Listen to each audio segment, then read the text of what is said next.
પવિત્ર સ્થાન પર હાથ ઉપાડો અને ભગવાનને આશીર્વાદ આપો. મંગળવાર 18-20 ઓગસ્ટ 1926. આજે સવારે આપણા ધ્યાન માટે મેં પ્રબોધક યશાયા પ્રકરણ 40 શ્લોક 11ના પુસ્તકમાંથી પસંદ કર્યું છે. તે ગોવાળની જેમ પોતાના ટોળાનું પાલન કરે છે. તે પોતાના હાથમાં હલવાનોને ઊંચકી લેશે અને વિયાયેલી ઘેટીઓને હળવે હળવે દોરી જશે. સુપ્રભાત મિત્રો. ભગવાન તેમના લોકો વિશે ચિંતિત છે અને તેમને જાતે દોરી જવા તૈયાર છે. ચાલો આ શ્લોક પર ધ્યાન આપીએ. આ સવારના ધ્યાનની થીમ છે ભગવાનનો મારો ભરવાડ. પ્રભુએ યશાયા દ્વારા ઇસ્રાયેલના લોકો સાથે વાત કરી. આ અધ્યાયથી આપણે ભગવાનને જોઈએ છીએ જે તેના લોકો વિશે ખૂબ જ ચિંતિત છે કે તે તેમને બચાવવા માંગે છે, તે તેમને છોડાવવા માંગે છે, તે તેમને આશીર્વાદ આપવા માંગે છે. હા, પ્રભુએ લોકોને તેમની બધી આજ્ઞાભંગ અને તેઓએ ભગવાન વિરુદ્ધ કરેલી બધી વસ્તુઓ માટે સજા કરી હતી. પરંતુ પરમેશ્વર દયા અને કૃપાથી ભરપૂર હોવાથી તેમના બાળકોનો નાશ થાય એવું કદી ન ઈચ્છતું. તેથી ભગવાન વચન આપે છે કે તે તેમને હોડાવશે, તેમને મુક્ત કરશે અને તેમને આશીર્વાદ આપશે.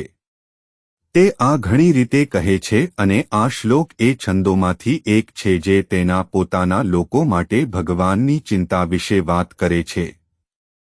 તે કહે છે કે તે તેના ટોળાને સંભાળશે.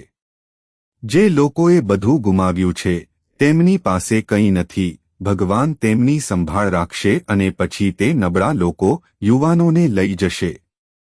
તે તેમને લઈ જશે અને તેમને દિલાસો આપશે અને પછી યુવાનો સાથે તે ધીમે ધીમે તેમનું નેતૃત્વ કરશે.